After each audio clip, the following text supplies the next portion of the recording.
Bwana, inaitwa chai ya Husda. Ulisikia ile ya James Samuel? James Samuel nilipiga. Sasa Alaniokelo anamtikisa Lishandu.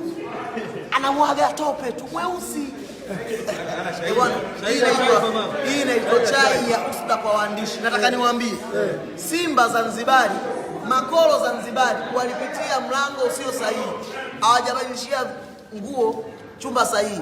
Waandishi wakakaa kimya. Yanga kaingia kwenye jumba zako. Chai ya Husda hii hapa. Wewe wakati tunakuwa mlikuwa mnasikiaga jumba la dhahabu. Ndio mlikuwa kuliona ndio lile chai ya Husda, chai ya sare ya mzigo. Mbona mzigo? Inanunuliwa. Mzigo kama utelezi wa Delsen Delac. Ile kazi ya tani ya ongero mpaka tushakuruka. Chai ya Nongwa. Chai ya Nongwa.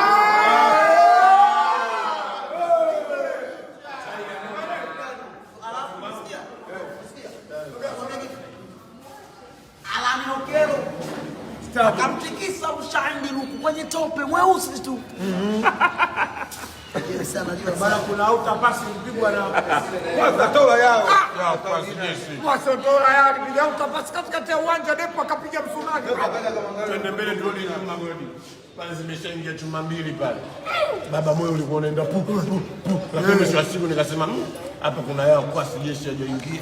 Mwenyewe sema haiwezi kuisha hii kamba hii Yanga. Yanga uifunge mpaka mpira uishe, imefulimbi imepulizwa. Sasa